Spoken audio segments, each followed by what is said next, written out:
السماء وهو السميع العليم.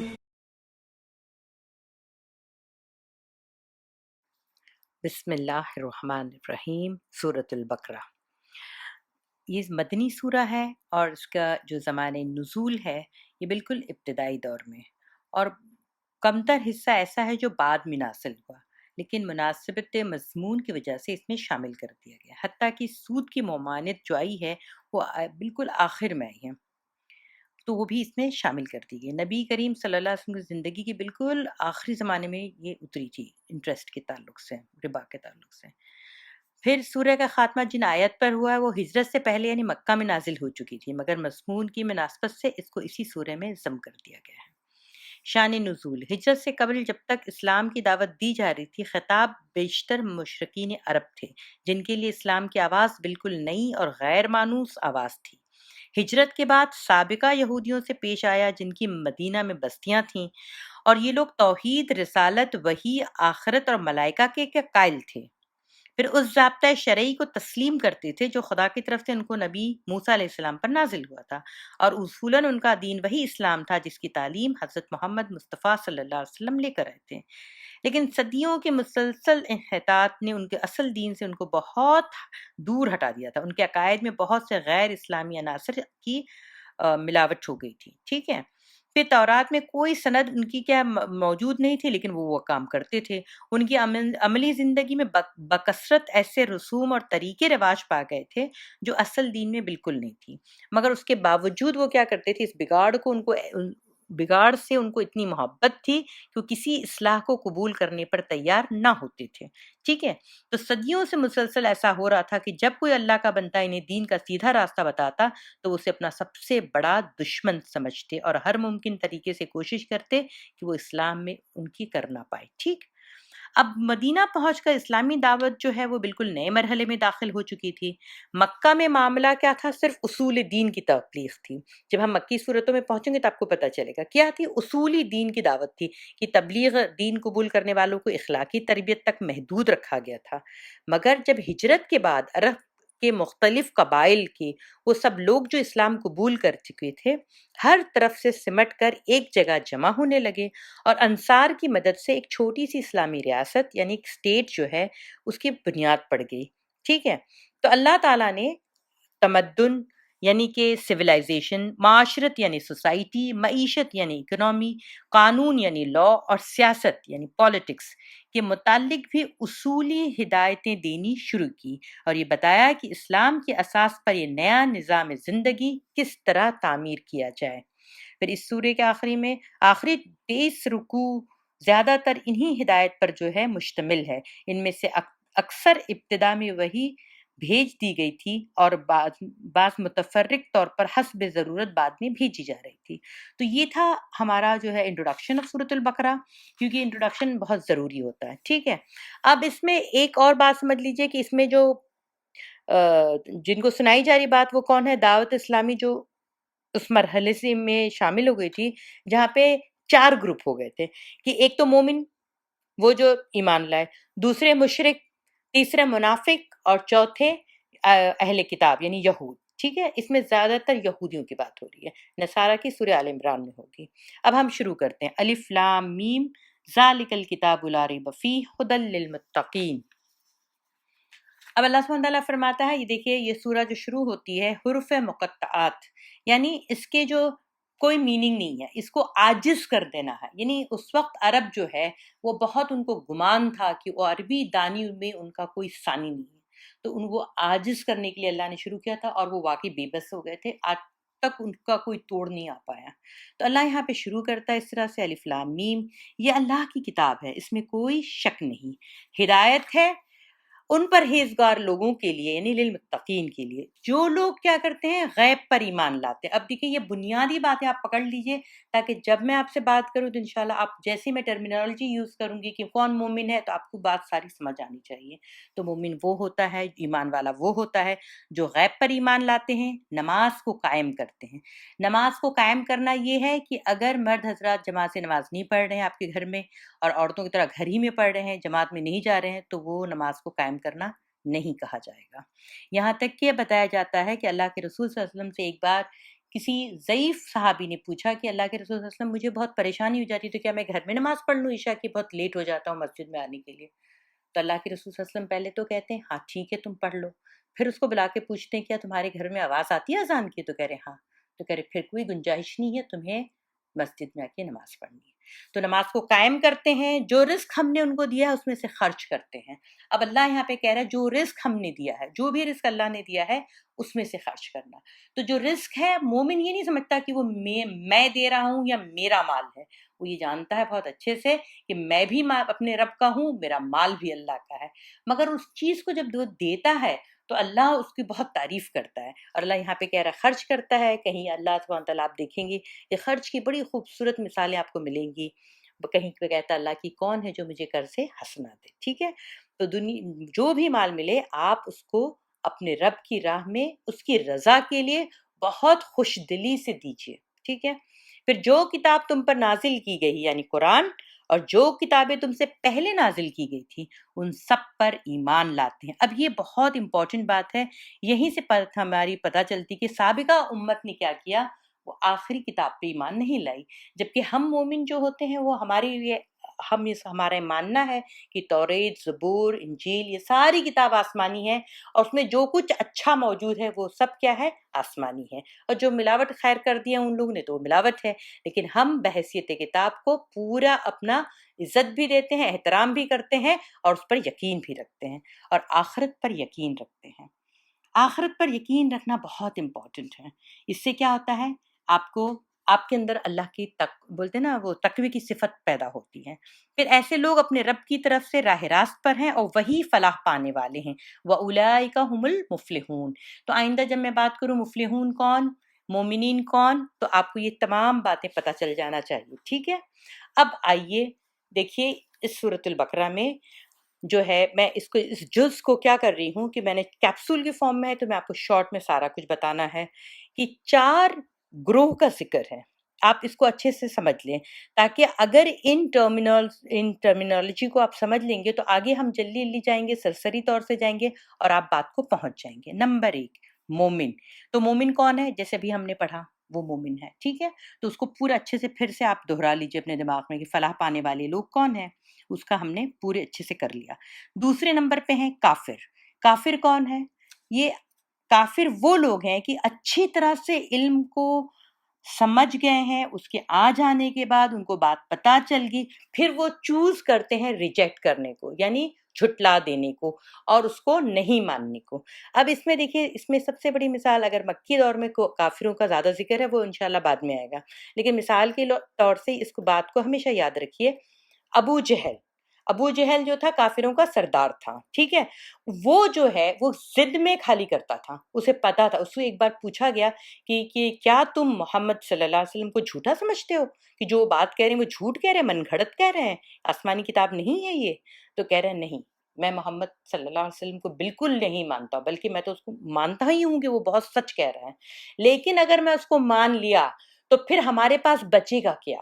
تو آپ دیکھیے اس کے جملے میں یہ کیا تھا کہ اس کے لیے دنیا بہت امپورٹنٹ تھی، اس کا سٹیٹس بہت امپورٹنٹ تھا۔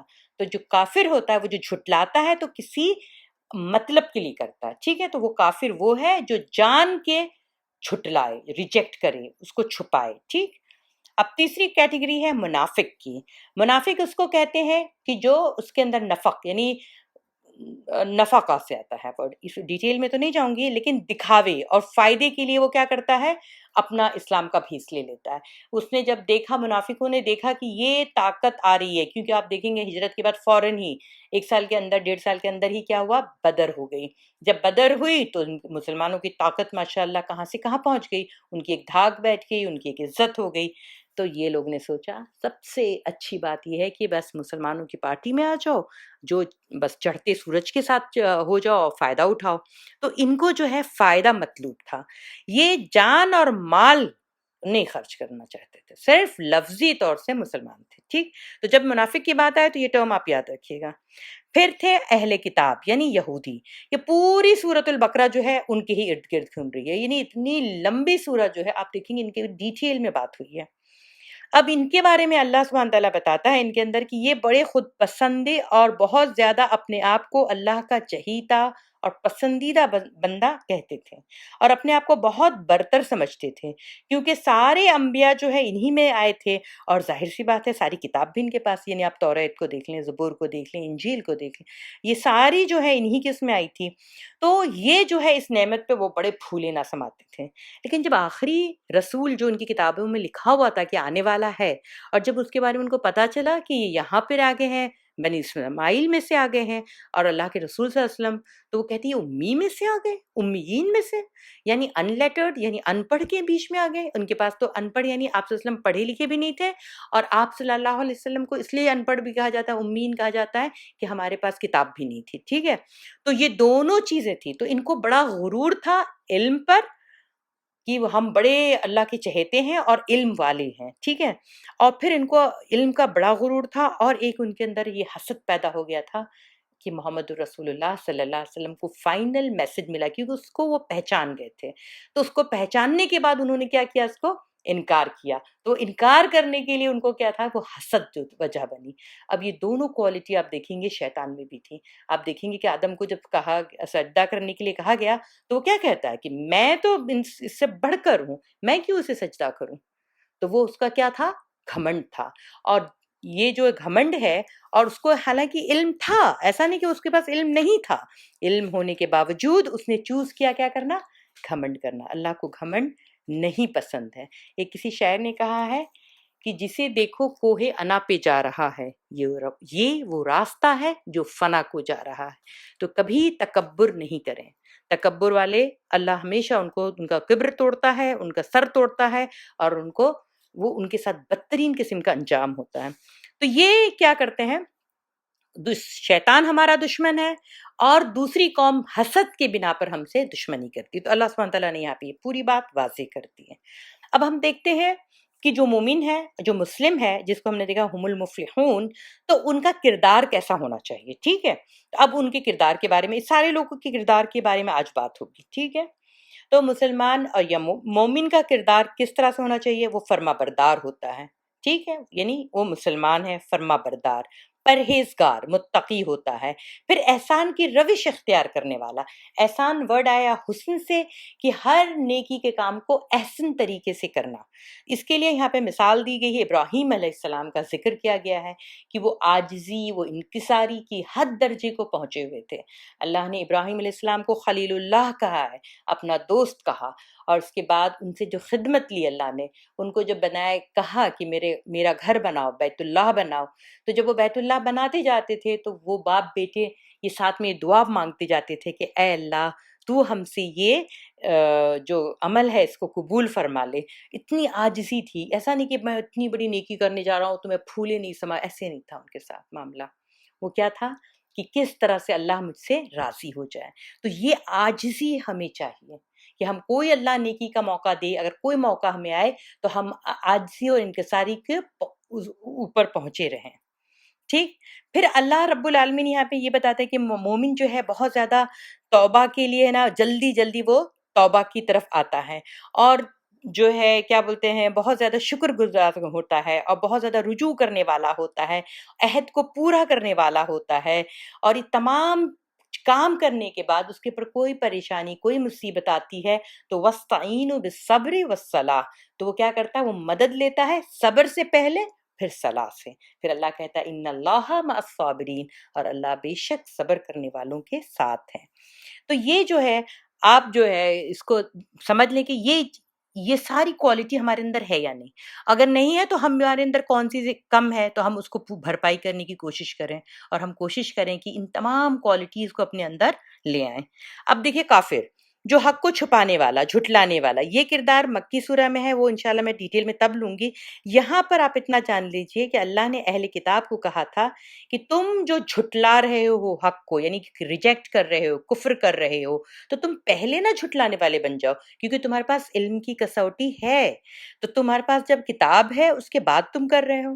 یہ ایسی ہی بات ہے کہ جیسے کوئی پولیس والا ہو، اسے قانون کا پتہ ہے لیکن وہ خود غیر قانونی کام کرے، ٹھیک ہے نا، اس کو ایسے سمجھیے۔ پھر آپ دیکھیے منافق اللہ نے ان کو کہا ہے کہ ان کے دل کو روگ لگا ہوا ہے، بیماری لگی ہوئی ہے، تو اللہ اس کو کہتا مرضن، اللہ کہتا اس میں اس کے دل کو مرض لگا ہوا ہے۔ پھر وہ کہ اللہ سبحانہ تعالیٰ یہاں پہ یہ بھی کہا کہ سم بکم عمیٌ فہم لا یرجعون، یعنی یہ گونگے ہیں، بہرے ہیں، اندھے ہیں اور یہ نہیں سمجھنے والے ہیں، اور یہ کہتے تھے کہ مسلمان مومن بے وقوف ہیں، ہم ان کی طرح ایمان نہیں لانے والے۔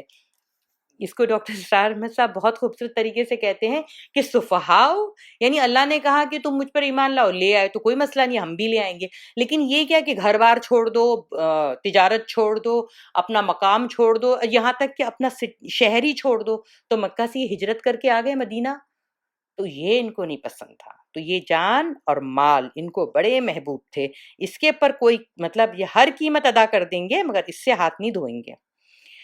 پھر یہ جھوٹ بولتے تھے اور بدعہدی میں تو بہت طاقت تھے۔ اب دیکھیے حدیث کا ایک مفہوم ہے کہ جس میں یہ 3 چیزیں ہوں یا 4 چیزیں ہوں تو پکا منافق ہے۔ ایک یہ کہ جب بولے تو جھوٹ بولے، جب امانت رکھی جائے اس کے پاس تو خیانت کرے، اور جب ہے نا عہد کرے تو پورا نہ کرے، اور ایک حدیث میں آتی ہے کہ چوتھی چیز یہ ہے کہ جب وہ جھگڑا کرے تو ہر حد کو پار کر جائے۔ اب ہم آتے ہیں اہل کتاب اس سورہ میں ان کے تمام جرائم گنوائے گئے ہیں کہ کیسے اللہ نے ان کو یاد دلایا کہ یا بنی اسرائیل اذکروا نعمتی انعمت علیکم وانی فضلتکم علی العالمین، کہ اے بنی اسرائیل یاد کرو میری تمام نعمتوں کو۔ تو اللہ نے ان کو کیا نعمت دی تھی؟ اللہ نے پہلے ان کو بتایا کہ کیسے فرعون تم پر ظلم کرتا تھا، اس کے ظلم سے اللہ نے نجات دلائی، وہ اس قدر ظلم کرتا تھا کہ ان کے بیٹے کو ذبح کرتا تھا، عورتوں کو چھوڑ دیتا تھا، اور پھر سمندر کو اللہ نے پھاڑا ان کے لیے، روڈ بنا دیا تاکہ یہ کیا بولتے ہیں نکل جائیں، اور پھر اسی سمندر میں فرعون کو ڈبا دیا۔ فرعون کو بھی بہت گھمنڈ تھا، فرعون کو بھی بڑی اکڑ تھی، اور فرعون کو بڑا غرور تھا کہ میری تو اتنی زرخیز زمین ہے اور اس میں نہریں ہیں، اس میں بہت زیادہ کیا ہے سمندر اور نہروں پہ اس کو بڑا گمان تھا، تو اللہ نے اسی میں اس کو ڈبا دیا۔ اور پھر اللہ سبحانہ تعالیٰ یہاں پہ کہتا ہے کہ انہوں نے کیا کیا، وہ دیکھنے کے بعد بھی نہ اللہ سے وفاداری کی نہ اپنے عہد کو نبھایا، یعنی غلامی سے نجات ابھی ملی ہی نہیں کہ انہوں نے پھر کیا کیا، اللہ کے ساتھ کفر کرنا شروع کر دیا۔